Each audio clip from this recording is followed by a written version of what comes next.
할렐루야, 감사합니다. 수요일에 만나는 하늘 만나 양식입니다. 자, 오늘의 생명 양식은 사무엘하 2장 4절입니다. 오늘의 제목은 헤브론 통치의 첫 번째 일이 되겠습니다. 자, 사무엘하 2장 4절 봉독하겠습니다. 유다 사람들이 와서 거기서 다윗에게 기름을 부어 유다 족속의 왕을 삼았더라. 혹이 다윗에게 고하여 가로되 사울을 장사한 사람은 길르한 야베스 사람들이니이다 하매 이는 하나님의 말씀이니라. 아멘. 자, 다윗은 주전 1010년 드디어 헤브론에서 유다 지파의 왕이 되었습니다. 사무엘하 2장 4절에서 유다 사람들이 와서 거기서 다윗에게 기름을 부어 유다 족속의 왕을 삼았더라라고 말씀하고 있죠. 다윗은 10년 동안 도피 생활을 하다가 드디어 왕이 되었으니 얼마나 하고 싶은 일들이 많았겠습니까? 그러나 놀랍게도 다윗이 헤브론에서 행했던 첫 번째 일은 길르한 야베스 사람들을 축복하는 일이었습니다. 다윗은 길르한 야베스 사람들이 사무엘이 아니죠. 사울을 장사 지낸 소식을 듣고 그들을 축복하였습니다. 길르한 야벳 사람들이 사울을 장사 지낸 소식을 듣고 그들을 축복하였습니다. 사무엘상 31장 9절부터 13절 말씀 보세요. 블레셋 사람들이 사울의 머리를 베었죠. 그리고 10절에 그 시체를 벳산 성벽에 못 박았습니다. 11절에 길르앗 야베스 거민들이 블레셋 사람들의 사울에게 행한 일을 들었죠. 그리고 12절에 길르앗 야베스의 모든 장사가 일어나 밤새도록 달려가서 사울과 그 아들들의 시체를 벳산 성벽에서 취하여 가지고 야베스에 돌아와서 거기서 불사르고 그 뼈를 가져다가 야베스의 에셀나무 아래 장사하고 자그마치 7일 동안 금식을 하였습니다. 첫째로 다윗은 길르앗 야벳 사람들에게 사자들을 보내었죠. 왕이 되자마자 길르앗 야벳 사람들에게 사자들을 보내었습니다. 실은 이 길르앗 야벳 사람들은 유다 지파가 아니라 나머지 11지파에 속해 있는 다윗의 백성이 아니라 사울의 백성이었습니다. 사무엘의 2장 5절에 다윗이 길르앗 야베스 사람들에게 사자들을 보내어 라고 말씀하고 있습니다. 자, 첫 번째로 하나님께 복을 받을 것이라고 길르앗 야베스 사람들에게 말했습니다. 사무엘하 2장 5절 말씀 보세요. 사자들을 보내어 가로되 너희가 너희 주 사울에게 이처럼 은혜를 베풀어 장사하였으니 여호와께 복을 받을지어다 라고 말하고 있습니다. 두 번째는 하나님께서 은혜와 진리를 베풀어 주시기를 원한다고 말하였습니다. 사무엘하 2장 6절 말씀 보세요. 너희가 이 일을 하였으니 이제 여호와께서 은혜와 진리로 너희에게 베푸시기를 원하고 나도 이 선한 일을 너희에게 갚으리니 라고 말씀하고 있습니다. 그래서 세 번째, 다윗 자신도 길르앗 야벳 사람들의 이 선한 일을 갚아주겠다라고 말하였던 것이죠. 사무엘하 2장 6절 하반절에 나도 이 선한 일을 너희에게 갚으리니라고 말씀하고 있습니다.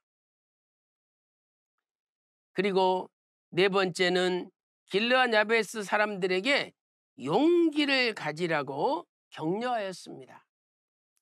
사무엘하 2장 7절 말씀 보세요. 이제 너희는 손을 강하게 하고 담대히 할지어다. 손을 강하게 하고 담대히 할지어다. 너희 주 사울이 죽었고 또 유다 족속이 내게 기름을 부어 저희의 왕을 삼았음이니라라고 말씀하고 있습니다. 지금 길르앗 야베스 사람들의 심정은 어떠했을까요? 자, 그들은 사울의 죽음으로 인한 슬픔 속에, 깊은 슬픔 속에 잠겨 있었습니다. 또한 블레셋 사람들이 보복을 당할지도 모른다는 두려움이 그들의 마음속에 깊이 자리 잡고 있었습니다. 이러한 상황 속에서 다윗은 길르앗 야베스 사람들에게 위로와 안심의 말을 했습니다. 손을 강하게 하고 담대히 하라. 그리고 너희들의 선한 일을 내가 갚아준다라고 이야기했죠. 그 말 속에는 설사 블레셋이 보복한다 할지라도 내가 막아주겠다라는 그 다윗의 의지가 담겨 있는 것입니다. 큰 두 번째, 이러한 다윗의 길르앗 야베스 사람들에게 행한 첫 번째 사역 속에 담긴 의미는 무엇입니까? 첫째로 다윗은 길르앗 야베스 사람들의 한 행동을 은혜를 베푼 것이다라고 규정하였습니다. 자, 사무엘하 2장 5절 말씀 보세요. 다윗이 길르앗 야베스 사람들에게 사자를 보내어 가로되 너희가 너희 주 사울에게 이처럼 은혜를 베풀어 장사하였으니, 사울의 시신을 거두어서 장사 지내준 것은 은혜를 베푼 거다라고 규정하였습니다. 그래서 하나님께 복을 받는다는 거죠. 자, 겉으로 볼 때 길르앗 야베스 사람들은 사울에 대한 충성심 때문에 사울을 장사 지내주었던 것입니다. 과거에 사울이 자신들을 도와줬기 때문에 그 은혜를 기억한 것이죠. 그러나 뜻으로 볼 때 길르앗 야베스 사람들은 사울을 하나님께서 세우신 왕으로 인정하였습니다.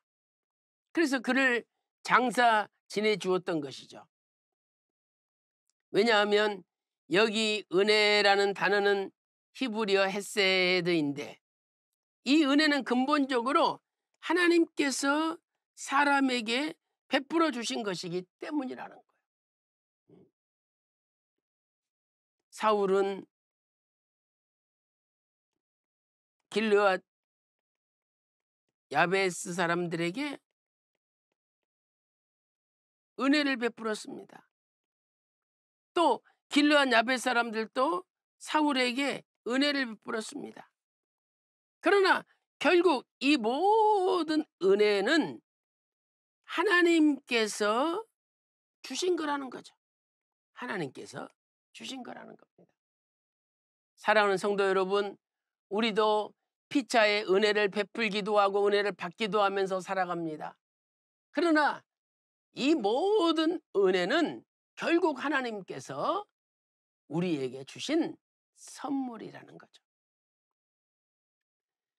또한 두 번째로 다윗은 길르앗 야베스 사람들을 언약 백성으로 인정하였습니다. 사무엘하 2장 6절에 나도 이 선한 일을 너희에게 갚으리니, 자, 너희에게 갚으리니, 여기 너희에게는 히브리 원문을 볼 때 너희와 함께 갚으리니라는 뜻입니다.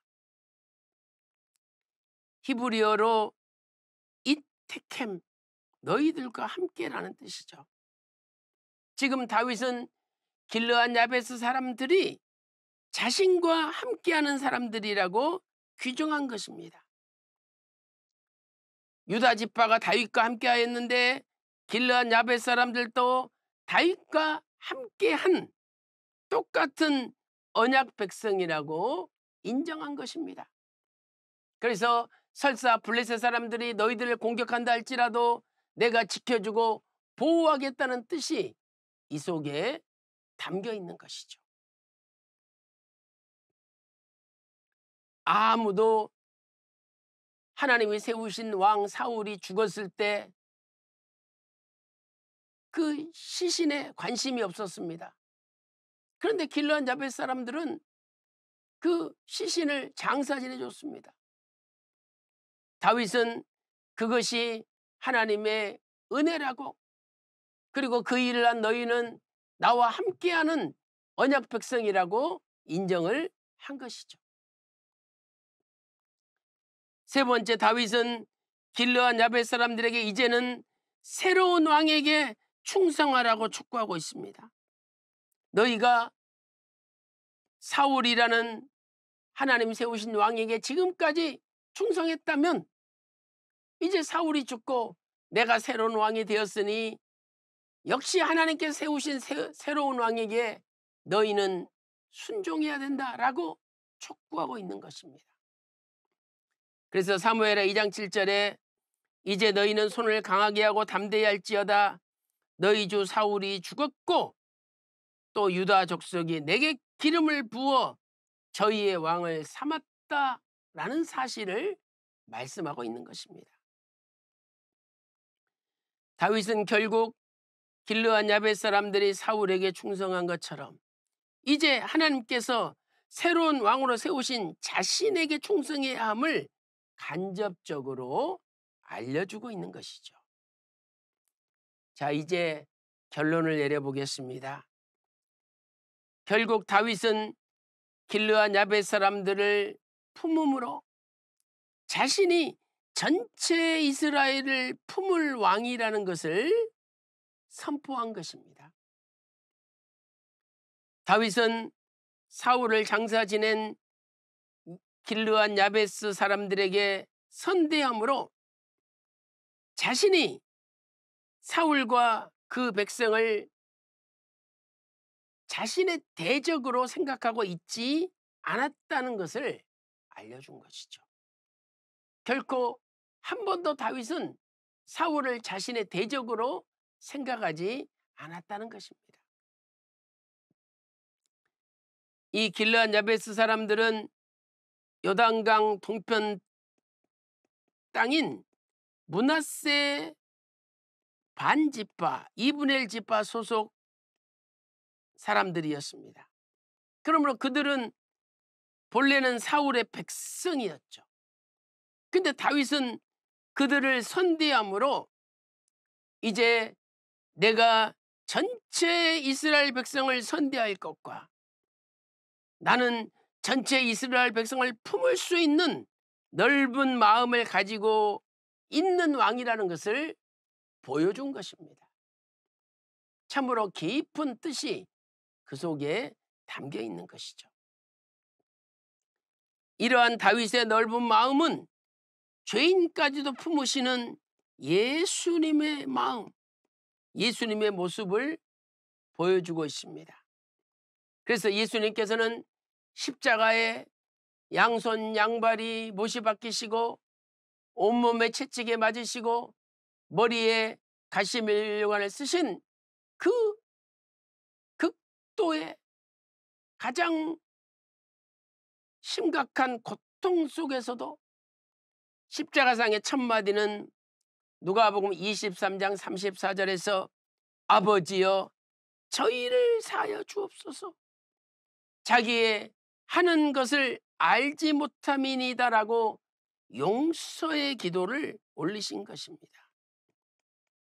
참으로 위대한 기도가 아니겠습니까?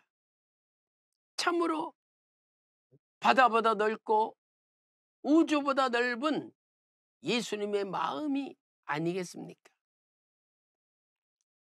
베드로전서 2장 21절에 이제 우리도 그 자취를 따라가야 된다라고 말씀하고 있습니다. 예수님의 자취는 무엇입니까? 예수님께서는 죄를 범치 아니하시고 그 입에 괴사도 없으셨습니다. 그런데 베드로전서 2장 23절 말씀 보니까 욕을 그렇게 받으셨지만 대신 욕하지 아니하셨습니다. 우리는 남이 나한테 욕하면 같이 그냥 받아쳐서 욕하지 않습니까? 근데 예수님은 욕을 받으시되 대신 욕하지 않으셨습니다. 또 고난을 받으시되 위협하지 아니하시고 고난을 그대로 감수하시고 상대방을 위협하지 않았습니다. 오직 공의로 심판하시는 하나님께 부탁하셨다라고 말씀하고 있습니다. 그래서 빌립보서 2장 5절에 너희 안에 이 마음을 품으라 곧 그리스도 예수의 마음이라라고 말씀하고 있습니다. 사랑하는 성도 여러분, 다윗은 10년간의 도피 생활을 끝내고 헤브론에서 유다 지파의 왕이 되었습니다. 얼마나 하고 싶은 일이 많았겠습니까? 그러나 다윗은 왕이 된 후에 길르앗 야벳 사람들을 축복하고 그들을 품어주는 일을 첫 번째로 하였습니다. 자신이 전체 이스라엘을 품을 수 있는 넓은 마음의 소유자라는 것을 보여준 것입니다. 오늘 또 전 세계를 품을 수 있는 분은 만왕의 왕이신 예수님입니다. 오늘 또 그 예수님의 넓은 마음을 품으시고 욕을 당하되 욕하지 아니하시고 고난을 당하되 협박하지 않고 예수님 걸어가신 고난의 발자취를 따라가서 반드시 승리하는 저와 여러분이 다 되시기를 주님의 이름으로 축원합니다. 기도 올리겠습니다. 하나님 아버지, 다윗은 헤브론에서 처음으로 유다 지파의 왕이 되었습니다. 그때 다윗은 첫 번째로 사울을 장사 지내주었던 길르앗 야베스 사람들을 축복하고 용기를 심어주고 그들을 가슴에 품었습니다. 하나님 아버지, 우리도 다른 백성까지도 품었던 다윗의 마음처럼 우리도 다른 사람을 품을 수 있는 넓은 마음을 주시고 죄인까지도 품으신 예수 그리스도의 마음을 가질 수 있도록 인도하여 주시옵소서. 넓은 마음을 가진 다윗이 전체 이스라엘의 왕이 된 것처럼 가장 넓은 마음을 가지신 예수님께서 만왕의 왕 만주의 주로 전 우주와 피조 세계를 통치하시고 다스리시는 주님 다시 오시는 그날이 앞당겨지게 인도하여 주시옵소서. 오늘 하루도 넓은 마음을 주심으로 모든 각자의 처소에서 승리할 수 있도록 은혜 베풀어 주시옵소서. 오늘 몸이 아픈 분이 계십니까? 아픈 곳에 믿음으로 오른손을 얹고 기도드립니다. 이 시간에 예수 그리스도 이름으로 명하노니 주의 은혜로 모든 우한 질겁 병만은 다 물러갈지어다. 온몸이 깨끗이 나을지어다.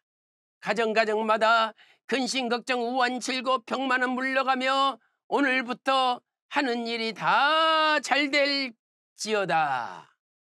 모든 것 주의 은혜로 이루어 주시는 예수 그리스도의 이름으로 간절히 기도 올리옵나이다. 아멘. 지금은 우리 주 예수 그리스도의 은혜와 아버지 하나님의 만극하신 사랑하심과 성령님의 감동 감화 내주 충만 교통하심이 오늘 또 예수님의 넓은 마음을 품고 승리하기를 소망하는 모든 성도들 머리 위에 그들의 가정과 직장과 생업과 교회 위에 이제로부터 영원토록 함께 있을지어다. 아멘.